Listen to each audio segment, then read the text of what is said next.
Prova de Bala. Olá, sejam todos muito bem-vindos ao A Prova de Bala. Eu sou Carla Albuquerque e trago hoje para vocês uma convidada muito especial. Eu sou muito fã dessa delegada, a doutora Raquel Galinatti. Seja muito bem-vinda, doutora. Carla, é sempre uma satisfação te ver e participar dos seus programas.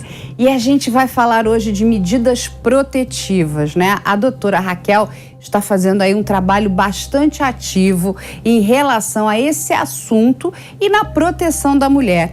Então nós vamos trazer aqui vários tópicos, a doutora vai nos explicar como é que isso está acontecendo aqui no estado de São Paulo. E vai ficar aqui a nossa sugestão para que isso seja replicado em outros estados também.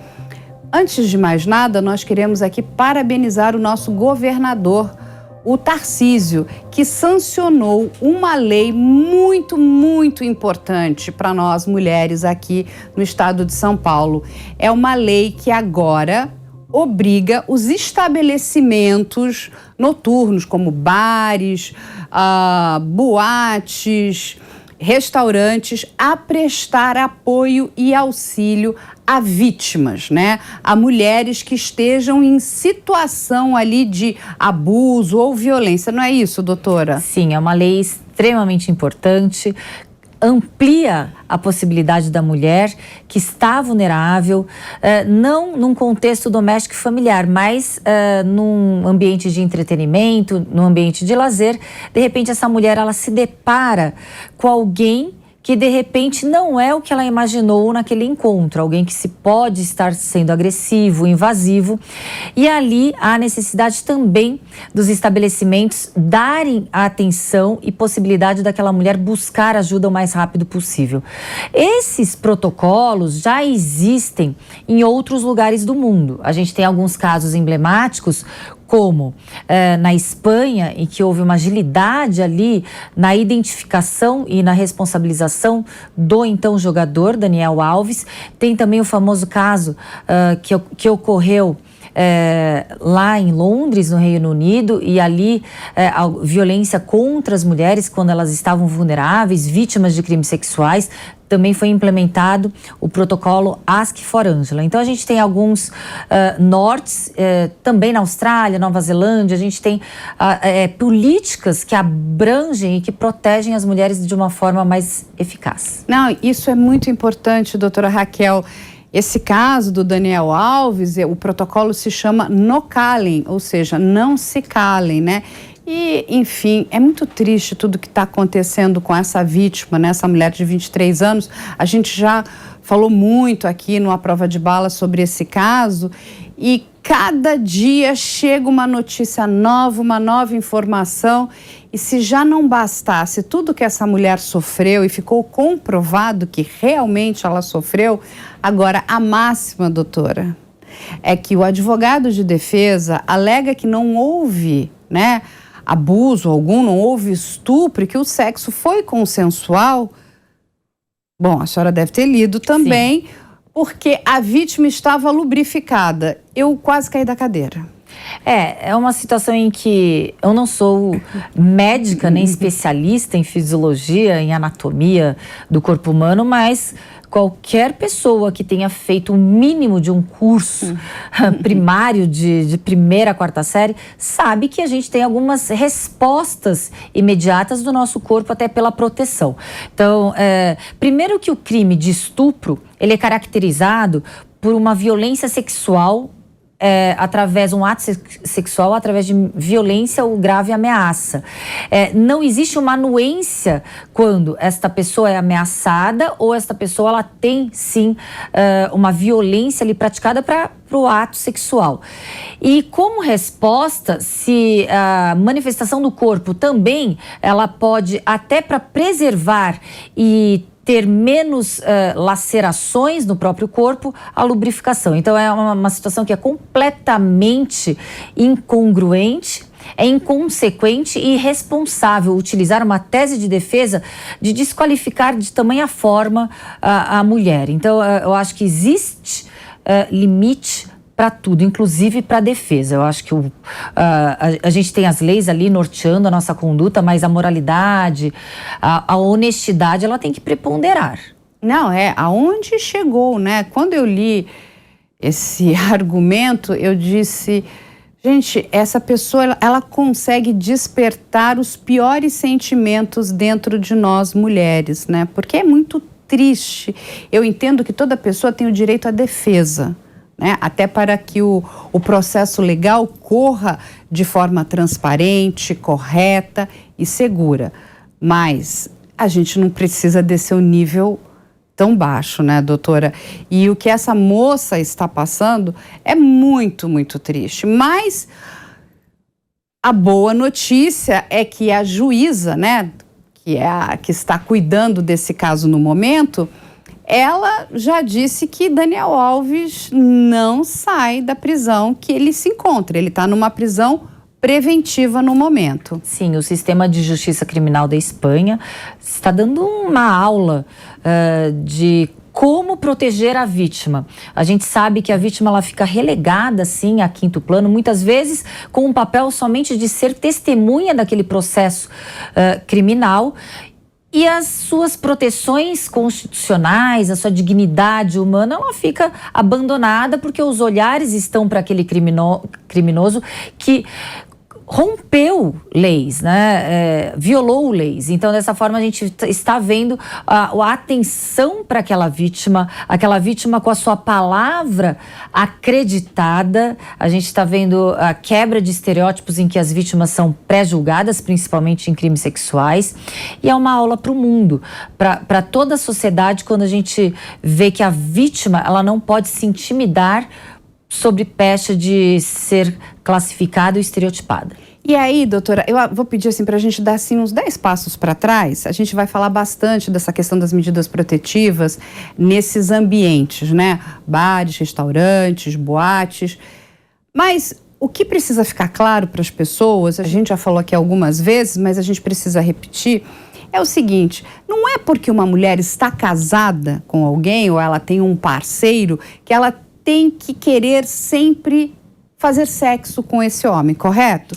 É aquela tal história, o não é não, eu não quero e ambas as partes precisam respeitar, né, esse acordo, esse combinado.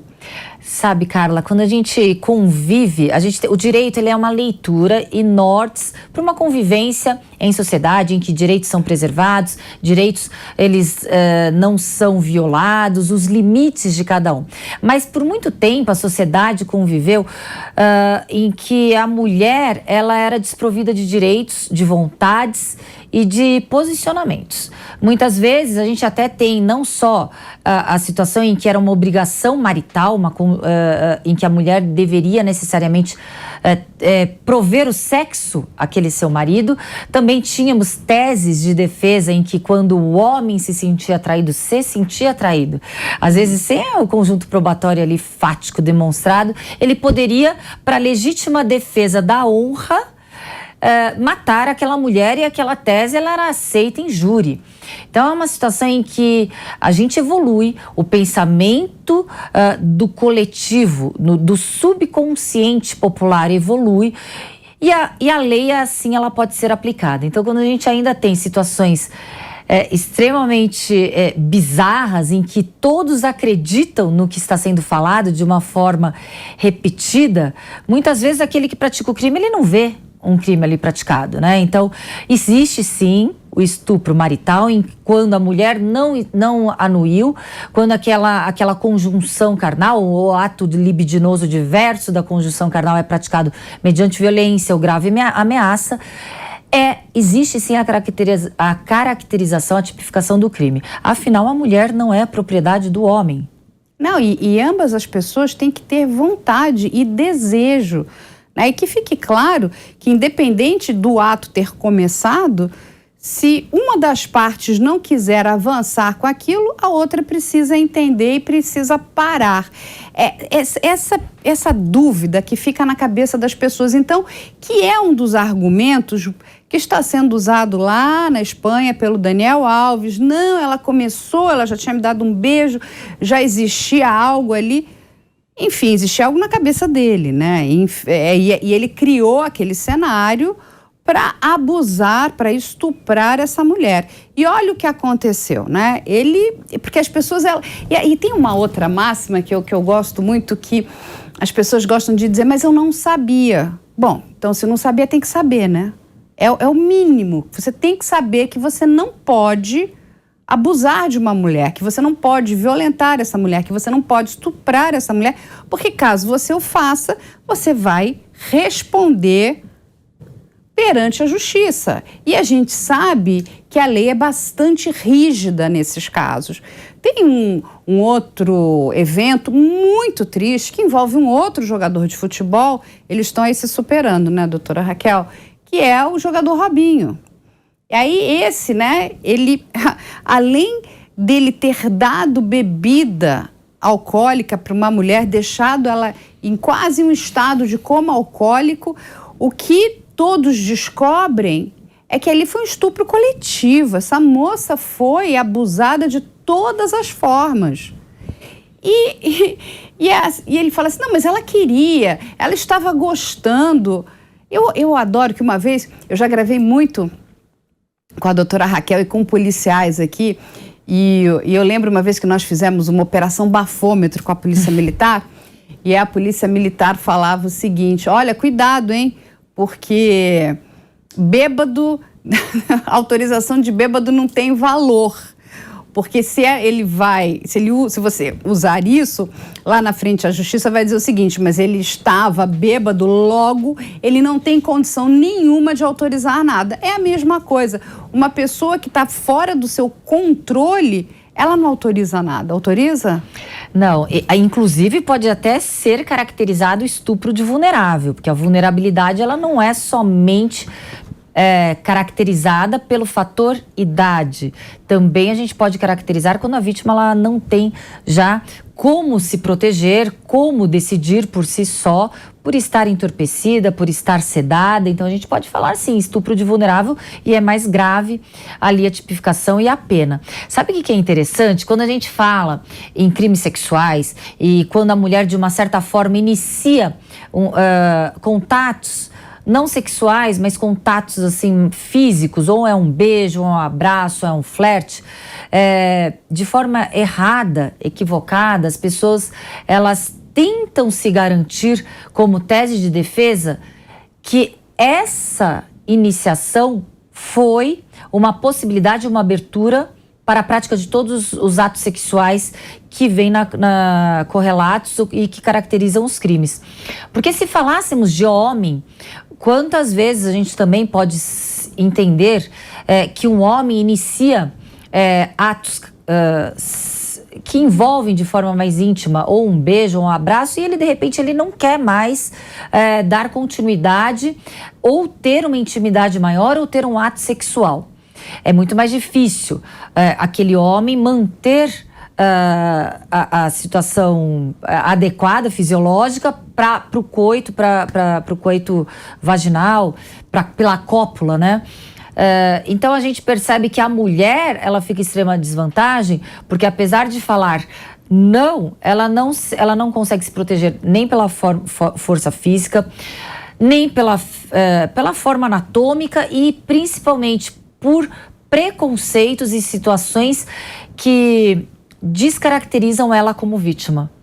Porque parece que a gente compreende, a gente entendeu assim, a gente aprendeu assim, que se a vítima se colocou lá numa situação de flerte, de paquera, ali ela deu salvo-conduto, ela liberou completamente o seu corpo e a situação para o que venha na consequência. Então, é isso que é difícil as pessoas entenderem, que quando você falou de forma bem tangente que não é não, não é não. Até um limite. Qual é o limite do crime?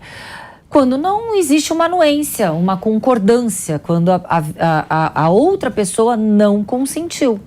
Exatamente, né? A questão, o ato sexual, ele é importante, né? Ele faz parte da vida dos seres humanos, mas precisa haver consentimento. Porque ato sexual sem consentimento é violência, e violência é crime. E se você se envolver nisso, você vai ter uma complicação muito séria lá na frente. Você vai precisar responder, constituir advogado. A tua dor de cabeça, gente, é enorme e tem que ser enorme. E aí vamos voltar aqui para a nossa realidade brasileira, porque isso era uma demanda muito grande das mulheres, né? As mulheres vinham pedindo isso muito. A gente escuta muito de mulheres muito jovens, né? Porque acaba que a balada, ela é frequentada por mulheres muito jovens, né? Lógico, tem de todas as idades, mas o grande número é de mulheres mais jovens, inclusive mais frágeis em relação a essas situações, né? Porque elas são pegas, né, desprevenidas. Uma mulher que já é mais velha, já é mais experiente, às vezes tem um jogo de cintura até melhor para saber se livrar daquele, vamos dizer, daquela pessoa que está incomodando. E quando essa lei é sancionada pelo nosso governador aqui em São Paulo, e eu acho isso muito importante, porque agora obriga, né? A gente sabe, lógico, que tem vários estabelecimentos que muito antes dessa lei entrar em vigor já estavam oferecendo ajuda a essas mulheres, né? Mas agora esses estabelecimentos vão precisar ter um treinamento, a treinar a sua equipe, como receber essa vítima, como ajudá-la, né? Como dar o pronto atendimento. E aí, doutora, explica um pouquinho como é que vai ser isso, né, no dia a dia, para que as mulheres entendam que elas, aqui em São Paulo, no estado de São Paulo e no estado inteiro, qualquer restaurante, qualquer boate, qualquer bar precisa dar esse pronto atendimento. E o que é interessante também com a lei sancionada é uma mudança cultural de enxergar algo que antes era íntimo, escolha entre duas pessoas, o externo não pode interferir, o Estado não interfere, são relações íntimas de paquera ou de flerte, aquilo não é problema nosso. Então, a partir do momento que a gente muda culturalmente, através de uma lei, sancionando e responsabilizando, dando responsabilidades para aquele estabelecimento que proporciona entretenimento e situações de entrosamento entre pessoas, a gente percebe sim uma mudança cultural gradativa, quando a solidariedade e o olhar de atenção e a omissão já não mais é permitido para aqueles que estão dentro de um estabelecimento promovendo entretenimento. Então, a gente percebe, uma evolução, a gente está quebrando paradigmas em que as mulheres, elas muitas vezes, o triste que a gente percebe é que as mulheres, elas se sentiam violentadas, eram violentadas, mas tinham amarras e elas eram impedidas até mesmo internamente por se sentir culpada ou causadora de uma situação toda criminosa em que ela figurou como vítima. Ainda há necessidade de regulamentar a lei, mas acredito que sim, que o Estado de São Paulo vai seguir o caminho de políticas internacionais que versam sobre a mesma causa, que é a proteção da mulher, a vulnerabilidade da mulher quando ela está, sim, em uma situação desequilibrada ali, em que ela está sendo vítima. Por exemplo, o olhar atento, antes mesmo da mulher pedir uma ajuda para alguém dentro do estabelecimento, o estabelecimento já perceber alguns sinais em que aquela situação não está indo de acordo com o adequado. Quantas vezes a gente já não viu pessoas sendo puxadas, agarradas, abraçadas à força? Isso é o crime de importunação sexual. Então, são várias situações em que o treinamento, o olhar, ele vai também ser de atenção para aquele que está violando espaços alheios. O olhar, a gente percebe que é muitas vezes para aquele que não paga comanda, para aquele que quer tentar sair inadimplente, né, devedor do estabelecimento. Mas quando aquele estabelecimento também tem a obrigação de preservar um ambiente saudável, eu acho que a gente evolui muito. Não, e eu não sei como é que está hoje, né, mas tinha aquela máxima, né? Mulher não paga ou paga menos. Então a mulher era usada e foi usada durante muito tempo como uma isca. Olha, eu tenho esse monte de mulheres lindas aqui para atrair os homens, os pagantes, porque... Então ele entendia o seguinte: se eu estou pagando, logo essa mulher que não paga, eu tenho vamos dizer, um benefício, eu posso me apoderar dela, porque é uma questão neurolinguística, né? Ela fica meio que subentendida. Tem algumas coisas, a gente precisa acabar com essa coisa cafona. Então, você vai dar desconto, dá para os dois, né? Dá para o homem, dá para a mulher.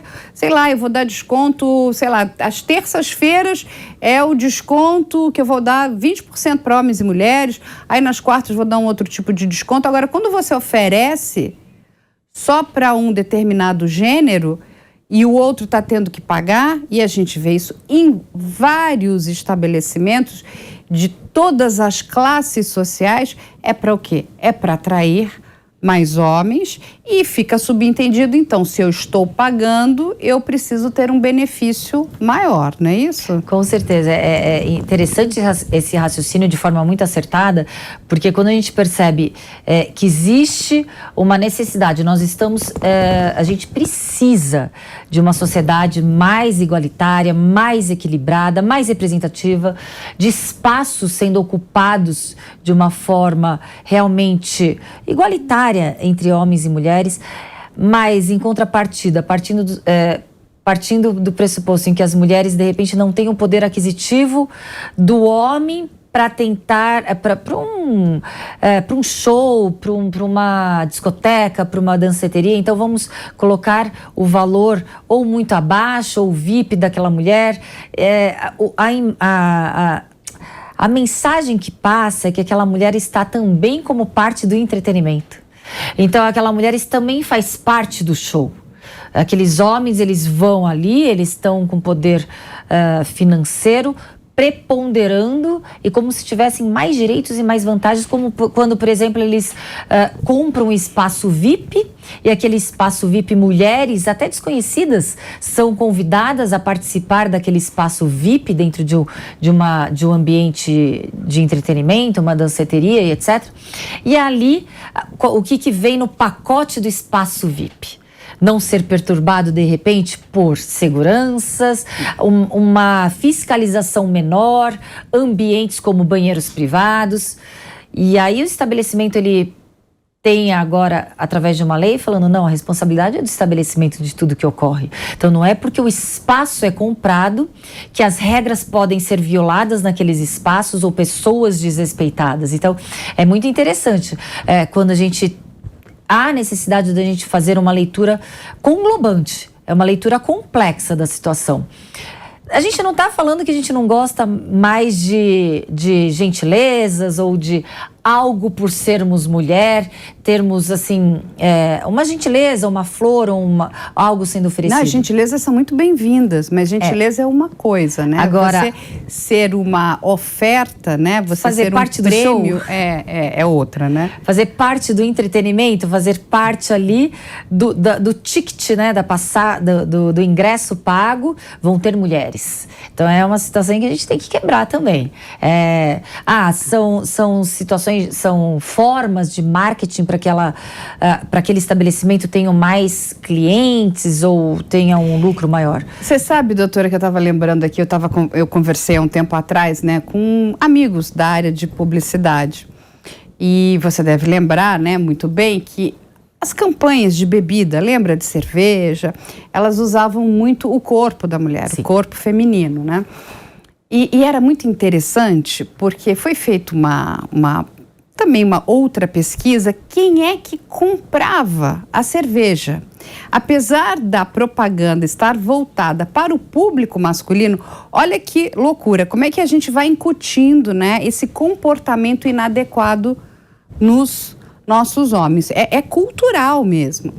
Então é o seguinte, você que bebe cerveja, você que é homem, olha essa mulher linda, bonita, gostosa, aquele estereótipo ridículo. Só que quem comprava cerveja, na grande maioria das vezes, era mulher e não marido. Então, feita uma pesquisa também, porque uma determinada marca, e eu tive acesso a essa pesquisa, muito interessante, mostrava o seguinte, que a marca que não estava usando o corpo da mulher para vender cerveja, eu não me lembro agora, ela usava, era um bichinho, eu não me lembro, ela vendia mais. Porque a mulher muito indignada falou, não, eu me coloco também no mesmo lugar. Eu vou comprar um produto que está vendendo a mulher junto com o produto? Isso é um absurdo, né? Você não é uma mercadoria. É essa mentalidade que a gente precisa mudar. Mulheres não são mercadoria. Correto? Não, é perfeito, porque a gente vê que hoje nós somos, como eleitoras, 53% aqui da população brasileira. É claro que como consumidoras também somos uma parcela significativa e decisiva ali para determinado segmento. E quando a gente vê situações ainda caricatas, ainda realmente... são situações... o cúmulo daquela situação estereotipada. E aí a gente vê o quanto algumas empresas, se elas não tiverem um choque de realidade de gestão, elas vão ficar démodé e ultrapassadas. Tudo é em conjunto, não só as leis, a proteção às mulheres. Quando dizem que os crimes de violência contra a mulher aumentaram, não, eu acredito que a divulgação do que é crime, a conscientização do que é permitido ou do que não é, o acesso a informações que antes não tínhamos, está sendo muito divulgado, está sendo muito falado, e já é um passo para que de repente aquela mulher que ficou anos subjugada, anos vivendo uma violência latente dentro de casa, ela perceba que, pera lá, isso não é normal. Normalizou-se muito a violência, normalizou-se muito uma suposta inferioridade na relação entre homens e mulheres, uma subjugação. E isso não é falarmos em ideologia, não é falarmos em política, isso é falarmos em realidade. A gente sabe que até uns anos atrás as mulheres, elas precisavam de autorização para tudo. Eram impedidas de votar, precisavam de autorização para poder alugar uma residência. Então era uma situação em que a gente ainda tem muito a evoluir. Eu acho muito positivo, fico muito feliz que a gente tenha espaços de debate e de conscientização, de repente de reflexão.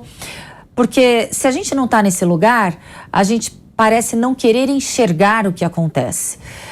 Muitas vezes, algumas pessoas, algumas mulheres, tendem a negar ser vítima de algum certo tipo de preconceito e dizem não, esse preconceito não me pertence a outra categoria de mulheres.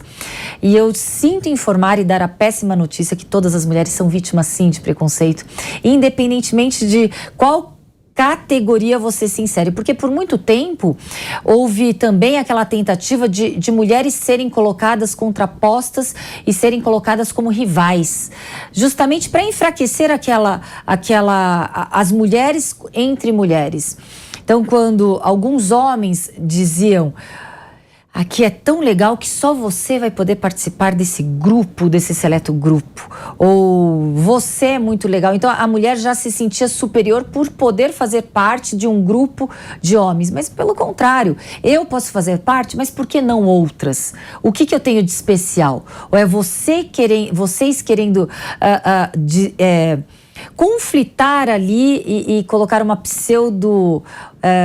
um pseudo-elogio para uma mulher por ela integrar um grupo de homens. Então eu acho muito engraçado, porque eu vejo ainda mulheres negando certo tipo de situações, minimizando e se colocando superior. Eu não passo por isso. Eu concordo 100% aqui com a doutora Raquel, entendeu? E digo mais, essas mulheres, elas contribuem para esse momento que eu acho muito ruim que ainda vivemos, né? A gente precisa sair, né, dessa caverna que nos enfiamos. Eu acho que temos que ter empatia. Tem mulheres que sofrem menos preconceito, mas ela precisa ter empatia com aquela que sofre preconceito. Ela precisa acolher também. Eu sempre digo, né, que quando a gente pensa, né, num abusador, né, vamos colocar assim, porque eu também entendo que a grande maioria dos homens é muito legal. A grande maioria dos homens não tem problema nenhum com as mulheres, gosta das mulheres, a gente está ali a gente está jogando junto. Sim. Mas tem ali uma parcela que realmente tem algumas coisas erradas ainda ali. E aí você para pensar, quem criou esse abusador? E assim, algumas mulheres até ficam bravas comigo. Mas você está falando mal das mulheres? Eu falei, eu não estou falando mal das mulheres. A gente precisa também olhar Porque nós temos mulheres que são muito machistas e que elas apoiam esse comportamento. Esse comportamento, como a doutora Raquel muito bem explicou aqui, é inadequado. E mais do que isso, gente, é cafona. É cafona de um jeito que eu não sei nem explicar. É muito cafona você querer se achar superior. Nós não somos superiores a ninguém, né? Então você querer achar que você tem uma superioridade pelo gênero que você possui, ou pela sua cor de pele, ou pela sua idade, ou pela sua classe social, isso é uma bobagem nos dias de hoje. Nós precisamos mudar como sociedade. Não adianta, né, levantar a bandeira de que, olha, mulheres unidas, mas continuando com um comportamento ainda extremamente machista. Correto? Com certeza. E a negação, quanto mais negarmos uma situação existente, mais fortalecemos aqueles que ultrapassam limites, praticam crimes. E quando a gente fala de homens, eles estão do nosso lado, sim. Homens. Quem não está do nosso lado são os covardes, são os canalhas, são os criminosos. Os homens estão. E eu vejo de forma também muito feliz, homens muito mais até indignados com situações de violências que são às vezes veladas, camufladas, porque de uma certa forma nós somos machistas quando a gente normaliza, quando a gente recebe algum certo tipo de agressão e a gente tende a amortecer e não exteriorizar algum certo tipo de indignação. Então, o machismo interno que todos nós temos, muitas vezes é quando a gente se sente culpada ou a gente sabe de alguma certa forma, a gente para pensar o que eu fiz de repente, para uma ação e uma consequência dessa. Não, tem muitas mulheres que sofrem, né, da síndrome da impostora, como se ela não pudesse ocupar aquela posição que ela ocupa. Olha onde chegamos. Mas eu estava aqui olhando para o batom da doutora Raquel Galinatti. Por que eu estava olhando para esse batom, né? A doutora usa um batom vermelho lindo. Porque eu também trabalho aqui com várias mulheres que sofrem muita violência, né? E mulheres muito jovens. E elas me contaram um dado que é estarrecedor, que elas não podem usar batom vermelho quando saem na rua, doutora Raquel, que batom vermelho não é de bom tom.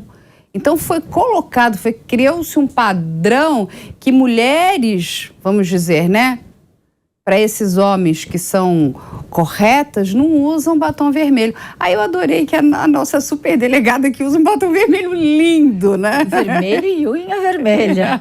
Adoro vermelho. É tentar qualificar, né? Classificar o ser humano. A mulher ser classificada por categorias. Essa mulher é de uma categoria A, B ou C.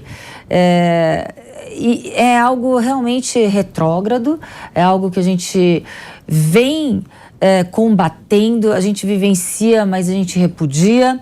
As mulheres, elas podem não usar batom vermelho, verde, o que elas quiserem, mas isso não pode qualificar as mulheres como menos competentes, menos profissionais ou menos dignas de serem respeitadas. Todos nós temos que ser respeitados, independentemente das nossas aparências ou escolhas. Então, muitas vezes, sim, se coloca, não, ali não é correto você estar, de repente, muito extravagante ou espalhafatosa, né? Não é um ambiente adequado de trabalho, de repente não aparenta tanto profissionalismo. Mas os homens, é engraçado que eu não vejo tanta classificação, né, para os homens. Não, nenhuma, eles podem tudo. E aí, trazendo aqui para a nossa conversa, uma outra lei também, que foi aprovada, muito boa, que é uma lei que vai ajudar no auxílio aluguel para as mulheres que sofrem violência doméstica. Essa lei foi uma lei proposta pelo irmão da Mércia Nakashima. Para quem não se lembra, a Mércia foi morta pelo Misael.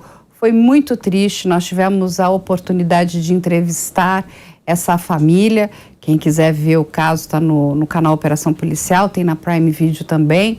E assim, a dor desse irmão é muito grande. Mas assim, é tão bonito, né, essas famílias que conseguiram transformar essa dor, porque é uma dor que assim, eu não tenho como mensurar. E ele transformar isso em algo bom, né? E aí vem essa lei também que está para ser implementada, também já foi aprovada e as mulheres vão poder receber esse auxílio. Vai ser um auxílio aluguel, é isso, doutora? Sim, é um auxílio aluguel. Parabéns para o idealizador da lei, também para o governador que sancionou a lei. A gente sabe que o local mais perigoso para aquela mulher que é vítima de violência é o próprio lar. Ela está convivendo com o agressor, com o algoz, e nesse ciclo de violência abusivo, aquela mulher, ela muitas vezes ela tem o obstáculo de romper, porque às vezes ela não tem um teto para morar, ela tem filhos, ela não tem para onde ir. E é mais uma sinalização do Estado que o Estado está do lado dessa mulher. Por um período determinado de tempo, essa mulher vai receber o auxílio aluguel para que ela possa ali, através de alguns requisitos comprovados, a insuficiência de autossustento, aquela mulher ela vai não ter familiares no local em que ela convive, ela vai poder ter um passo, ela vai poder ter uma saída. Ajuda, né?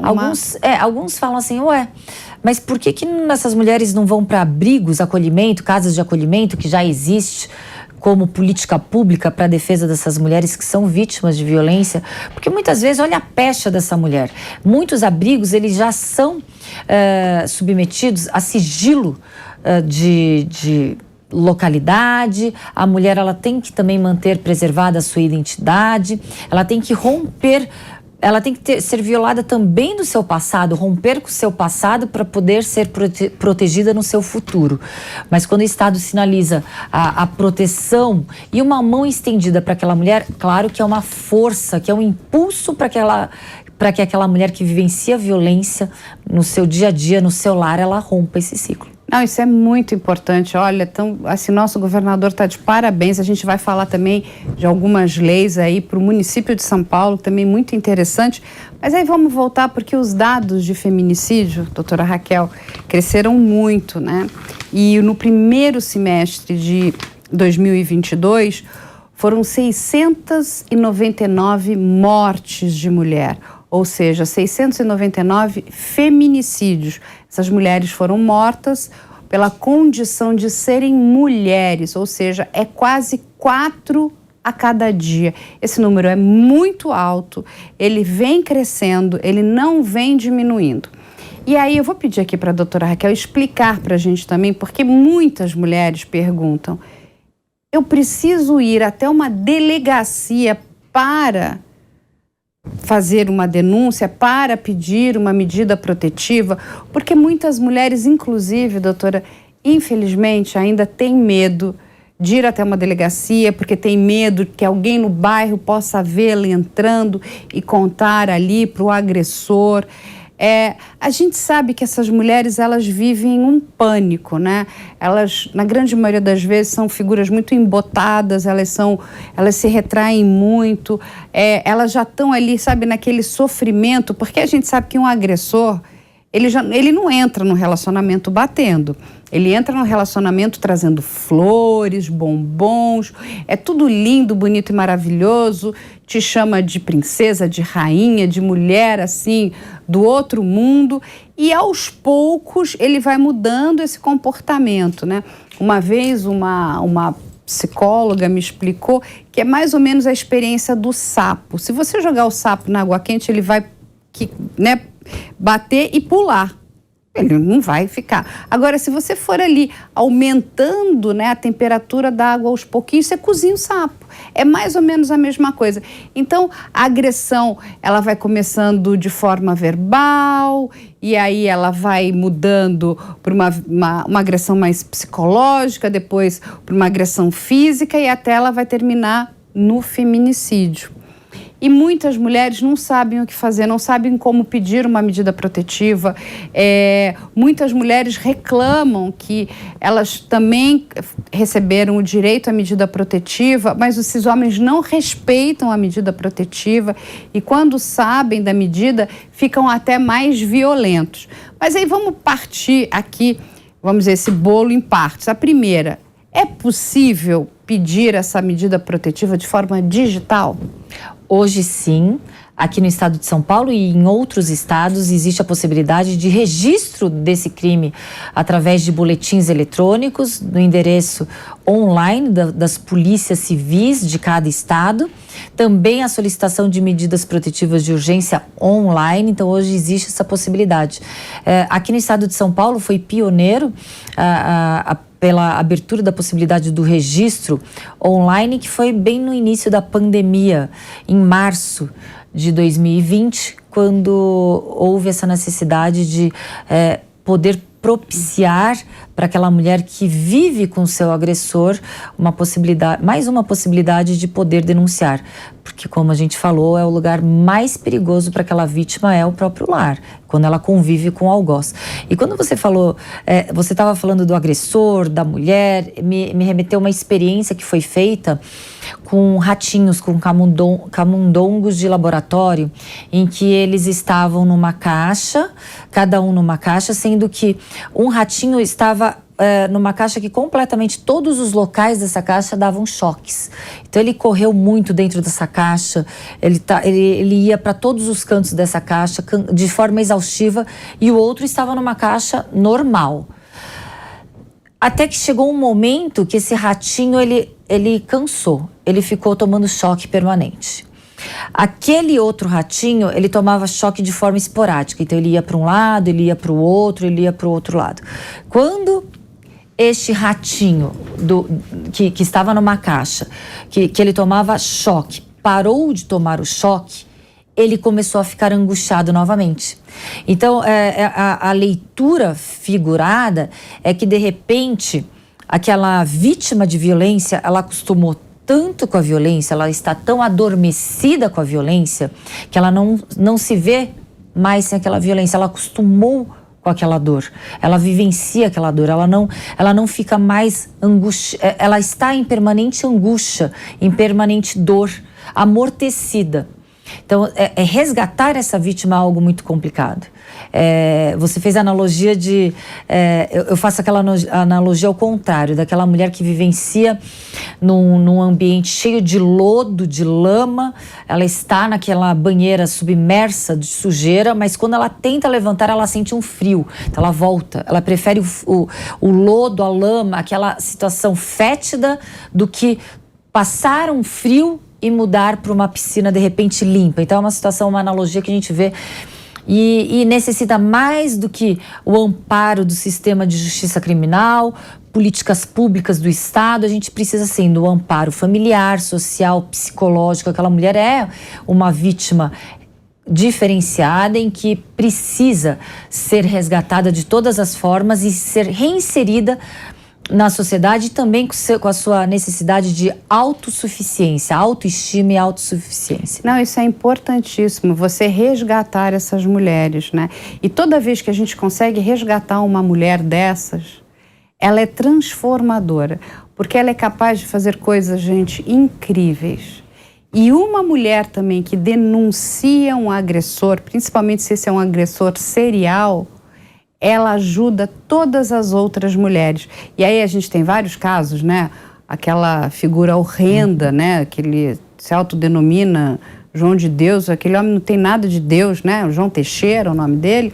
Temos o Roger Abdulmansi. Então, assim, são pessoas que quando a gente vai olhar a história, um é médico, o outro diz que oferecia curas, bênçãos, levava ali uma palavra, né, até um acolhimento religioso, e abusava das piores formas essas mulheres. Eu entrevistei várias vítimas do Roger, várias. As histórias são muito tristes. Eu entrevistei várias vítimas também do João de Deus, as histórias são muito tristes. Então, olha só, olha aqui, né, doutora Raquel, a gente já falou dessas mulheres que estão vulneráveis aí na noite, as que estão vulneráveis dentro de casa, as que estão vulneráveis ali, foi um médico, foi ali pedir uma ajuda, né, um acolhimento religioso, e olha o que ela recebe. Ou seja, é assustador. É assustador. Mas aí a gente tem uma boa notícia aqui que eu quero contar para vocês. Eu estive na semana passada com a doutora Raquel no lançamento de um instituto, que se chama agora Instituto Pró-Vítima. Eu falei, olha que coisa boa, temos um Instituto Pró-Vítima. Porque muitas vítimas reclamavam também que os direitos eram só para os criminosos, né? Que tudo era muito redobrado para o criminoso e a vítima era colocada de lado. A família da vítima, né, principalmente dessas pessoas que vivenciam esses dramas familiares muito duros, que envolvem homicídios, feminicídios, eu sempre digo que existe sim a prisão perpétua no Brasil e é para essas famílias vivem a prisão perpétua da dor, porque assim, é muito triste o que eles passam. Olha aí o próprio irmão da Mércia, né? Toda a vida da família está em volta ali, o que a gente vai fazer? Porque não é que aquela pessoa partiu de forma natural, né? Porque a gente sabe que todos nós vamos partir um dia, né? Vamos fazer a nossa passagem. Mas essas pessoas, elas são arrancadas, né, do nosso convívio. E isso é muito duro.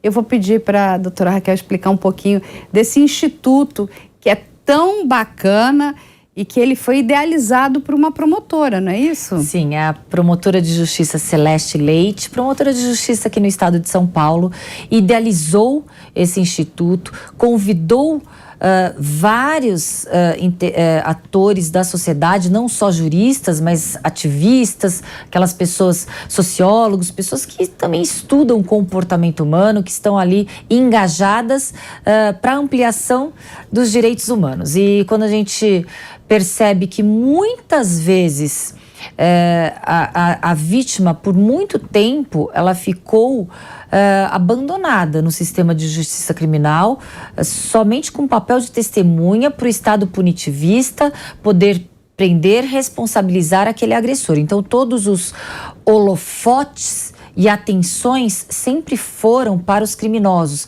Porque, claro, se existe um Estado que pune, esse Estado ele não pode ter excessos na sua punição. Então, vamos proteger os direitos daquele que vai estar sendo julgado, processado, punido por aquele Estado. Mas e a vítima? Então a Celeste me convidou, eu, delegada de polícia, também para integrar o Instituto. O Instituto ele é recente, ele vai fazer 1 ano agora. E o Instituto ele tem como pauta e bandeira a sanção. A gente quer um estatuto da vítima com direitos para a vítima, não só de vítimas de crimes, mas vítimas de tragédias, de desastres naturais, vítimas que ficam abandonadas e que a gente tem, de repente, uma resposta do Estado de forma pontual. O que nós queremos é uma atenção permanente para aquela vítima, que você falou brilhantemente, que está com essa dor eterna na alma e que ela foi marcada para o resto da vida, a vítima ou seus familiares. E seus familiares. Então a gente está ali, eu estou constantemente no Congresso Nacional, a doutora Celeste, promotora de justiça, também. Nós já estamos num passo bem avançado para esse estatuto. O estatuto ele já passou nas comissões, agora a gente espera a sanção para que a gente tenha agora a vítima como sujeito de direitos, a vítima com um olhar de atenção, sim, que ela merece, quando ela tem a sua vida destruída, a sua família completamente desestruturada por aquele que pratica o crime contra aquele núcleo familiar, contra aquela pessoa. Então a vítima ela tem que ter um olhar do Estado como sujeito de direitos, não apenas como testemunha de um crime. E eu já disse que eu vou apoiar e vou ajudar em tudo que eu puder esse instituto. Mas eu quero fazer uma pergunta aqui. Muitas pessoas também querem ajudar. Muitas pessoas querem poder participar, mesmo as pessoas que não sofreram, né, nenhum crime. Porque, assim, a gente tem muito mais pessoas boas do que ruins. Eu sempre digo que bom que a gente tem pessoas com muita empatia. Mas às vezes eles não sabem. Então, assim, o Instituto é aberto, as pessoas podem participar. Como é que funciona isso? Como é que a gente integra, né? Porque eu entendo que para que isso ganhe voz, né, e que ganhe corpo, a gente está aqui olhando, né, está focado na vítima, mas a gente precisa da participação da sociedade. Carla, a gente tem o site que é o Pró-Vítima, Algumas outras associações e entidades e movimentos em outros estados estão sendo, sim, convidados para participar do Instituto. Tem a parte ali no próprio site de doação, tem o contato para se alguém quiser colaborar de forma mais efetiva, participar. Sou embaixadora, assim como a doutora Celeste convidou outras pessoas para participarem de forma ativa do Instituto, vestir a camisa, a bandeira. Então, a gente está, sim, na sociedade civil, em alguns movimentos, tanto esportivos, culturais, para que a gente ganhe corpo, para que a gente saiba que a vítima ela não pode mais ficar relegada no sistema de justiça criminal e nas políticas públicas. E aí, doutora Raquel, quando a gente fala de políticas públicas, né?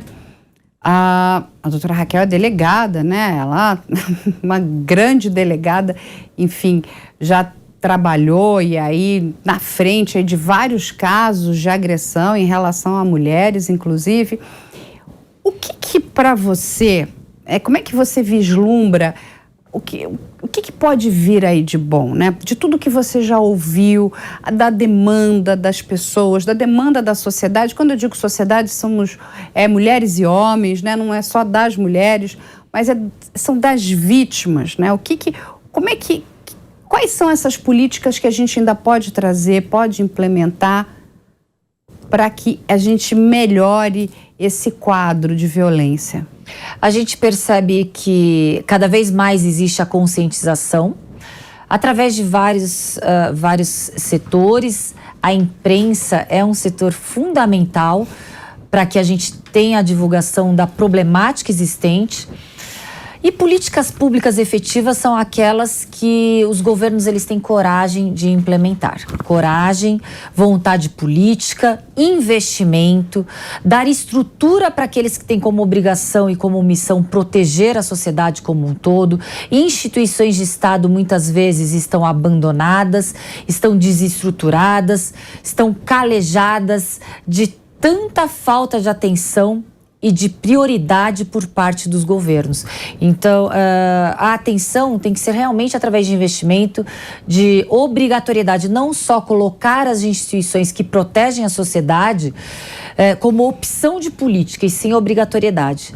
Dessa forma, a gente pode avançar quando a gente vislumbra seriedade naqueles que têm a responsabilidade para amparar a sociedade. Afinal, a gente elegeu as pessoas que nos representam em todas as esferas, municipal, estadual e federal. Então, a gente tem também, eles têm a obrigação de nos proporcionar essa situação de convívio e paz o mais próximo do razoável. O que a gente vivencia são situações em que aquele que cumpre o seu papel na sociedade está hoje preso, aquele que cumpre o seu papel na sociedade está desprotegido, está realmente amedrontado. Chega dessa situação, a gente vai avançar quando houver seriedade. Eu acredito nos governos, eu acredito nesse governo do estado de São Paulo, eu acredito que tanto no parlamento, assembleias e Congresso Nacional, a gente vai sim ter responsabilidade por parte daqueles que se colocaram à disposição para nos representar. E aí temos mais uma boa novidade também, essa daí vem do prefeito aqui da cidade de São Paulo, Ricardo Nunes, que também sancionou uma lei para dar apoio psicológico às mulheres que sofrem violência. Gente, isso também é um grande avanço e eu acho que o avanço maior ainda está na questão onde ele explica que não haverá limite. O tempo que necessário for que essa mulher precisar de apoio psicológico, porque como a gente já falou, né, a gente vem explicando a questão da violência e o quanto a violência ela destrói a mulher. Ela destrói de uma forma assim, terra arrasada. E é o que a doutora explicou aqui. Para você trazer essa mulher de volta, não é fácil. É um trabalho muito grande. É lógico que depois que todos nós conseguimos, né, que a gente consegue, né, trazer essa mulher de volta, né, tirar ela dessa areia movediça da dor e da tristeza, ela é incrível. Essa mulher pode fazer coisas assim que ninguém imagina, inclusive transformar a nossa sociedade. Mas existe esse período e é muito importante essa lei E aí, vou colocar aqui de novo para que a doutora possa explicar o quão importante é esse apoio psicológico para as mulheres. É fundamental. A mulher, ela está presa ao agressor de forma psicológica, ela está subjugada, ela está refém, ela depende psicologicamente daquele agressor. E quando a gente também pensa que a mulher ela está presa ao agressor por uma situação econômica, por uma dependência econômica, não é verdade, porque muitas mulheres elas sustentam os agressores. Então, o fator psicológico, quando a mulher ela se enxergar no papel de vítima de uma pessoa que está sendo violentada, de uma pessoa que está sendo agredida, de que aquela situação não pode mais ser romantizada, que atos de agressão não podem ser romantizados, aquela mulher ela precisa de um amparo psicológico, muito mais até do que um amparo de justiça criminal. Um amparo psicológico vai proteger aquela mulher e vai impedir que ela se coloque em outras situações de risco, em relacionamentos abusivos, criminosos, violentos. Gente, olha, como não amar aqui a doutora Raquel Galinatti, né? A doutora Raquel, ela faz parte aí desse conjunto de mulheres que hoje trabalham as políticas públicas, né?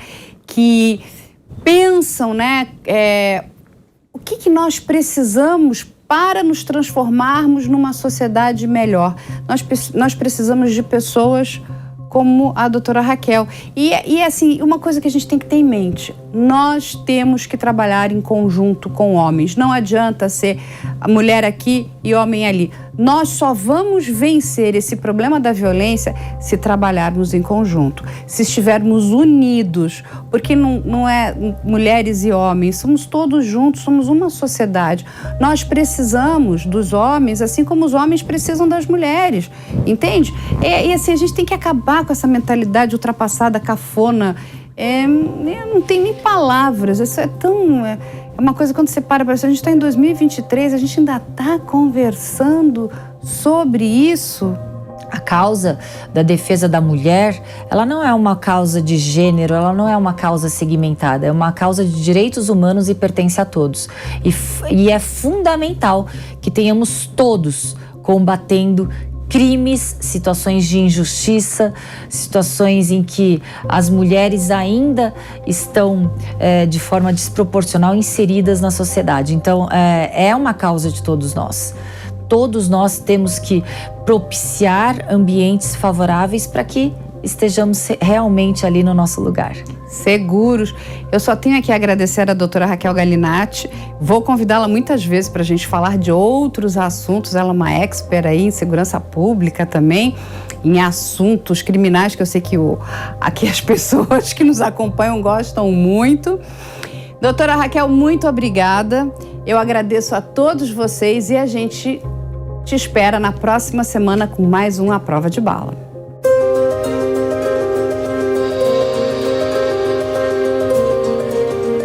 A Prova de Bala. A opinião dos nossos comentaristas não reflete necessariamente a opinião do Grupo Jovem Pan de Comunicação. Realização Jovem Pan News.